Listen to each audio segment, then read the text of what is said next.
cumprimento,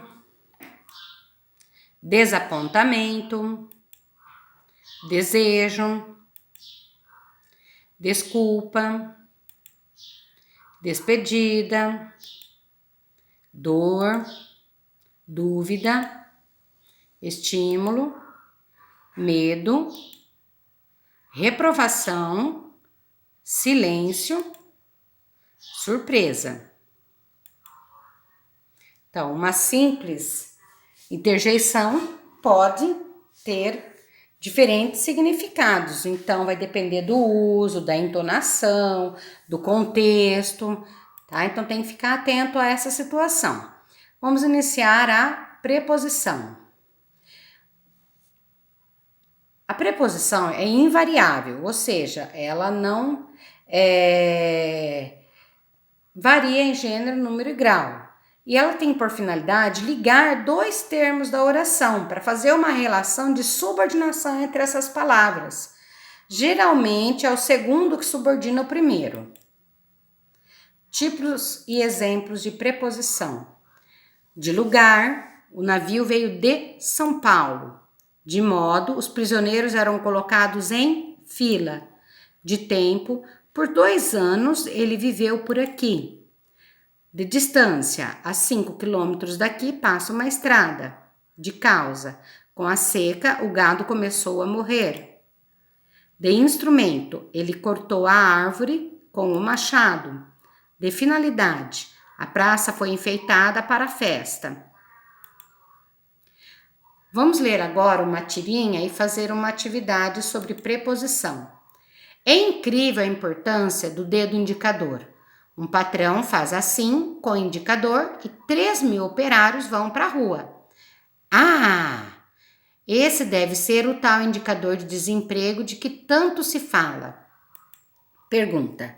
Na frase, esse deve ser o tal indicador de desemprego de que tanto se fala, a preposição destacada tem relação de instrumento, causa, modo, conteúdo ou origem. Então, vamos analisar essa frase. Olha lá, esse deve ser o tal indicador de desemprego. Bom, seria instrumento? Não, porque não há um elemento utilizado, um utilitário aqui no caso.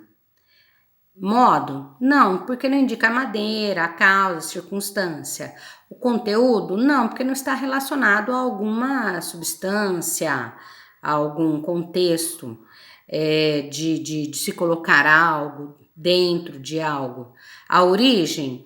Está dando significado de origem? Não, aqui então a nossa resposta só pode ser causa. O desemprego é a causa do indicador. Classificação das preposições. Elas podem ser classificadas em 2 grupos, essenciais e acidentais. As essenciais são aquelas que só funcionam como preposição. Aí nós temos uma lista das preposições essenciais e as acidentais são aquelas que pertencem às outras classes gramaticais, mas em certas frases funcionam como preposição. Também temos uma lista. Locuções prepositivas. Olha lá, novamente, locuções, 2 ou mais palavras se unem para formar uma outra. No caso, sempre terminando por uma preposição. Vamos ver alguns exemplos. Aí nós temos uma lista de exemplos. Vocês podem perceber que todas terminam, né, com uma preposição. No caso, de, a, com, combinação, contração e crase. Importante notar que algumas preposições podem aparecer combinadas com outras palavras. Então, quando nós unimos, fazemos a junção de termos, palavras, e não houver perda fonética desses elementos, então nós classificamos como combinação.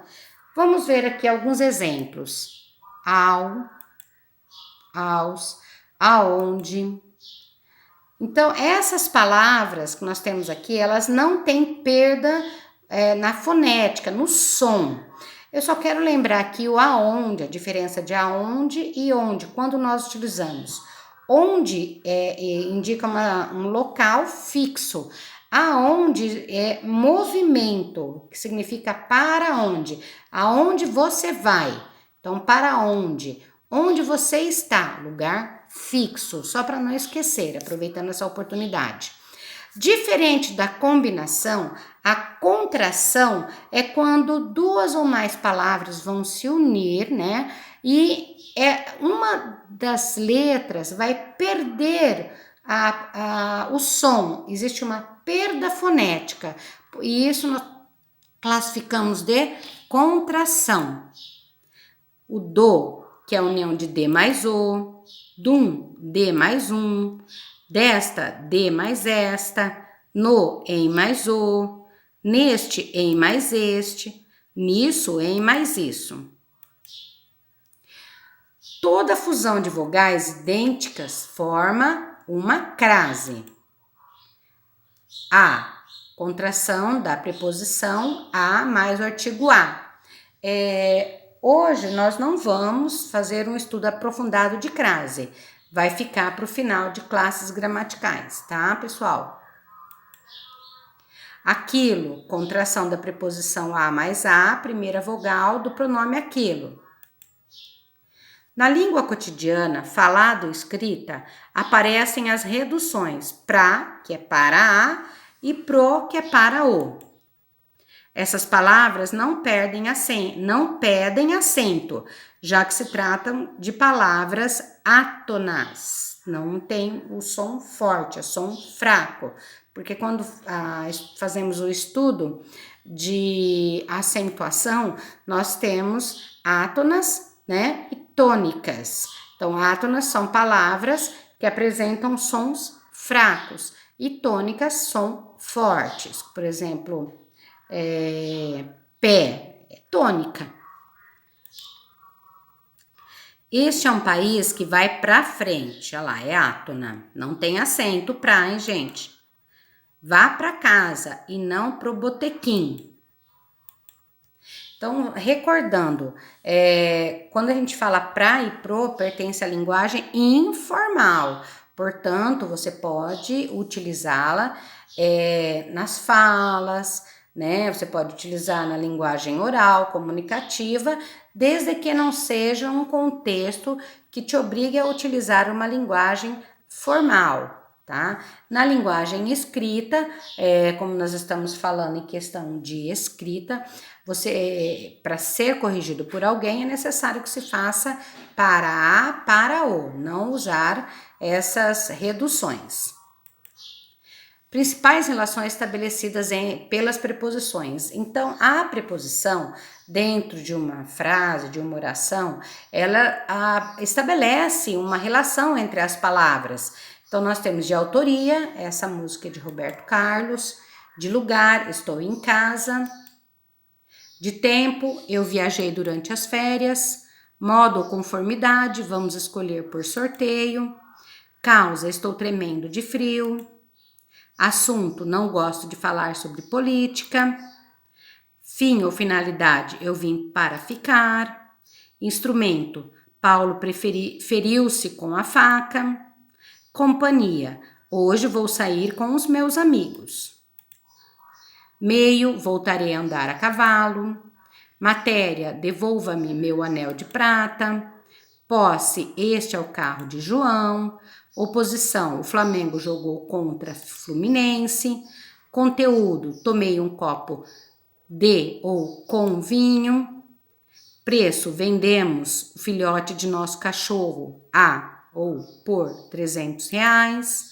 Origem, você descende de família humilde. Especialidade, João formou-se em medicina. Destino ou direção, olhe para frente. Distinção entre preposição, pronome pessoal oblíquo e artigo. Às vezes a gente fica confuso, né, para identificar se aquela palavra está trabalhando como preposição, como pronome pessoal ou como artigo. No nosso exemplo aqui, nós vamos usar a palavra a. Então, como preposição, ao ligar dois termos, estabelecendo entre eles relação de dependência, o a, que seria a palavra ou a letra a, permanece invariável, exercendo a função de preposição. Vamos ver o exemplo. Fui a Brasília. Esse a não tem crase, porque quando você faz o contrário, o retorno, voltei de Brasília, você fala de Brasília, não da Brasília, tá? Então você não fala fui a Brasília com crase, não se escreve fui a Brasília com crase, sem crase, viu, gente? Porque o retorno é voltei de Brasília. Se fosse da cidade de Brasília, fui à cidade de Brasília, então, ou à capital Brasília, voltei da capital, então aí nós teríamos crase, tá? Pronome pessoal oblíquo, ao substituir um substantivo na frase, por exemplo, eu levei Júlia a Brasília, eu a levei a Brasília. Então, o a, antes do verbo, está substituindo o substantivo Júlia. Então, a agindo como pronome pessoal oblíquo. E um artigo, ao anteceder um substantivo determinando-o. A professora foi a Brasília. Então, professora é um substantivo, a funciona como artigo. Preposição, leitura e produção de texto. Será que é importante, né, o uso das preposições na leitura e para a produção de texto? Será que ela é importante para garantir a coerência ou a coesão dentro do texto? A referência constante às preposições, quando se estuda a língua portuguesa, demonstra a importância que elas possuem na construção de frases e textos eficientes. Então, lá, frase e texto eficientes, então elas são importantes. As relações que as preposições estabelecem entre as partes do discurso são tão diversificadas quanto imprescindíveis, ou seja, são extremamente necessárias, mesmo que sejam para textos narrativos, descritivos ou dissertativos. Olha lá, de olho no tipo de texto que nós somos avaliados no Enem, o dissertativo. O uso da preposição vai designar o quê?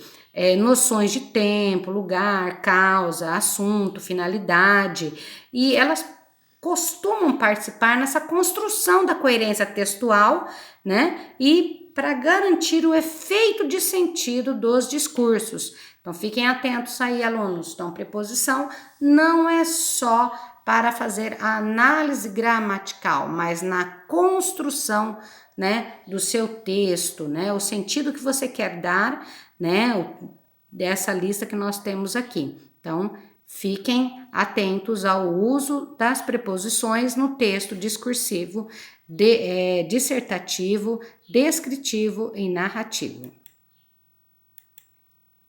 Bons estudos, nós retornamos em breve com o estudo de conjunções. Tenham um bom dia.